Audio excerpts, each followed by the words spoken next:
Class ये आपका हिंदी व्याकरण में जो पाठ 1 है, भाषा, लिपि और व्याकरण।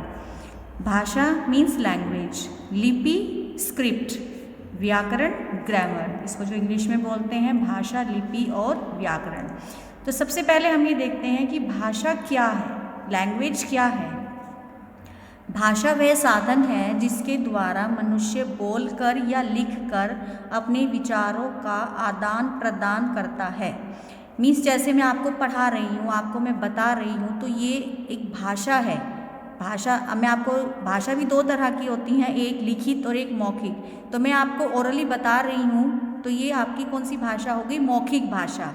तो भाषा वह साधन है जिसके द्वारा हम अपने विचार, हम अपनी बातें दूसरों के सामने रखते हैं, तो इसको कहते हैं भाषा। तो ये इसकी एक प्रॉपर परिभाषा क्या है इसकी, कि भाषा वह साधन है जिसके द्वारा मनुष्य बोलकर या लिखकर अपने विचारों का आदान प्रदान करता है। अब देखिए नेक्स्ट है आपका, भाषा 2 प्रकार की होती है। मैंने अभी बताया आपको कि बोलकर, जो भाषा बोलकर की जाती है इसको कहते हैं मौखिक भाषा, ओरल लैंग्वेज। जो लिखकर अपने विचार प्रकट किए जाते हैं उसको कहते हैं लिखित भाषा, मीन्स रिटन लैंग्वेज। तो मौखिक मतलब बोलकर अपने विचार प्रकट करना, जैसे मैं आपको बता रही हूँ, व्याकरण पढ़ा रही हूँ, तो ये कौन सी भाषा हो गई? मौखिक भाषा। तो लिखित भाषा, जो इसका लिखित रूप होता है, ये होता है इसका लिखित भाषा। अब देखिए इसको हम बताते हैं आपको। मौखिक भाषा जब मनुष्य अपने भावों और विचारों को बोलकर प्रकट करता है। मैंने बताया भी आपको, जब हम अपने विचार या अपने भाव बोलकर किसी के सामने रखते हैं तो ये कौन सी भाषा कहलाती है? मौखिक भाषा। तो जब मनुष्य अपने भावों और विचारों को बोलकर प्रकट करता है तो वह भाषा का मौखिक रूप कहलाता है। कौन सी भाषा कहलाती है ये? मौखिक भाषा। इसमें अब देखिए नेक्स्ट आया लिखित भाषा, इट मीन्स रिटन लैंग्वेज। जब मनुष्य अपने भावों और विचारों को लिखित रूप में प्रकट करता है तो वह भाषा का लिखित रूप कहलाता है। जैसे मैंने ये लिखा हुआ है तो ये रिटन लैंग्वेज हो गई। मैं आपको बोलकर जो बता रही हूँ ये आपकी ओरल लैंग्वेज, मीन्स मौखिक भाषा। तो जब आपके पास भाव या विचार प्रकट करने के लिए आप उसको लिखते हैं, रिटन में बताते हैं, तो ये आपकी कौन सी भाषा कहलाती है? लिखित भाषा कहलाती है। नेक्स्ट है आपका, जो इसमें बताया था मैंने, व्याकरण। व्याकरण क्या होता है? जैसे एक एग्जाम्पल लेते हैं, उदाहरण लेते हैं। एक बिल्ली पेड़ पर चढ़ता है, ये एक अशुद्ध भाषा है। बिल्ली पेड़ पर चढ़ता है, ये अशुद्ध मीन्स ये शुद्ध नहीं है।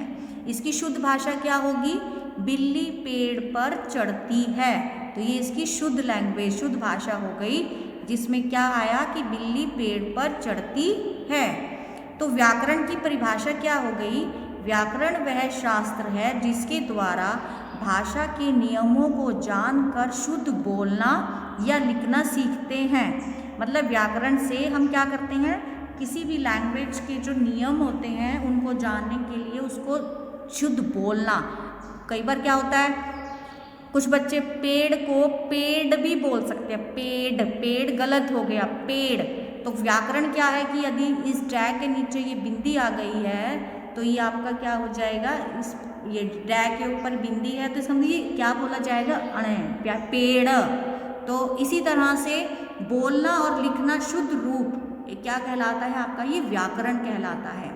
इसमें तो मैंने आपको डेफिनेशन बता दी। व्याकरण वह शास्त्र है जिसके द्वारा भाषा के नियमों को जानकर शुद्ध बोलना एवं लिखना हम सीखते हैं, तो वो ग्रामर यानी कि व्याकरण है। व्याकरण को भी मुख्य रूप से 3 भागों में बांटा गया है। कौन कौन से 3 भाग हैं? फर्स्ट है वर्ण विचार। कौन सा है? वर्ण विचार। भाषा की सबसे छोटी इकाई क्या होती है? वर्ण। इसके अंतर्गत वर्णों के स्वरूप, भेद आदि का अध्ययन किया जाता है। कि वर्ण विचार में जो भाषा की सबसे छोटी इकाई जो वर्ण है, इसके अंतर्गत जो वर्णों का स्वरूप होता है, उसके जो भेद होते हैं, अगर उसके बारे में हम इसमें स्टडी करते हैं तो वो क्या है? वर्ण विचार।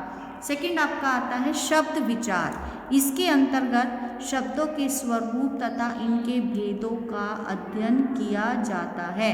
शब्दों के स्वरूप का और इनके भेदों का अध्ययन किया जाता है किसके अंतर्गत? शब्द विचारों के अंतर्गत। थर्ड आपका आता है वाक्य विचार। इसके अंतर्गत वाक्यों के प्रकार, स्वरूप, विराम चिन्ह कहाँ लगाना है आदि का अध्ययन किया जाता है, तो इसको कहते हैं वाक्य विचार। तो मैंने आपको बताया कि व्याकरण जो है 3 भागों में बटा हुआ है, 3 भागों में बांटा गया है इसको। फर्स्ट इज वर्ण विचार, सेकंड इज शब्द विचार, थर्ड इज वाक्य विचार। तीनों के बारे में हम 1 बाय 1 चैप्टर आएंगे आपके आगे, आप उसमें इसके बारे में पढ़ेंगे। नेक्स्ट इसमें आता है लिपि, मीन्स स्क्रिप्ट।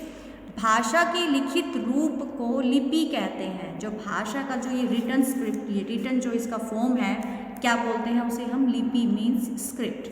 अर्थात किसी भी भाषा को लिखने के लिए निश्चित की गई चिन्हों की व्यवस्था को लिपि कहते हैं। प्रत्येक भाषा की अपनी एक लिपि होती है। जो भी आप लैंग्वेज अलग अलग होती है, उसकी सबकी अपनी अपनी एक स्क्रिप्ट होती है। जैसे मैंने कुछ एग्जाम्पल दिए हैं आपको, जैसे हिंदी भाषा है, हिंदी भाषा की लिपि क्या है? देवनागरी। फ्रेंच भाषा की लिपि क्या है? रोमन। आपकी उर्दू लैंग्वेज की जो लिपि है फारसी। जर्मन लैंग्वेज की लिपि रोमन। तो ये कुछ अलग, ये बहुत सारे एग्जाम्पल्स हैं इसमें। जैसे जो जो आपको डिफरेंट लैंग्वेज होगी उसकी स्क्रिप्ट भी डिफरेंट नाम से जानी जाती है। तो ये चैप्टर आपका भाषा, व्याकरण और लिपि, आप इसको अच्छे से समझेंगे। Thank you.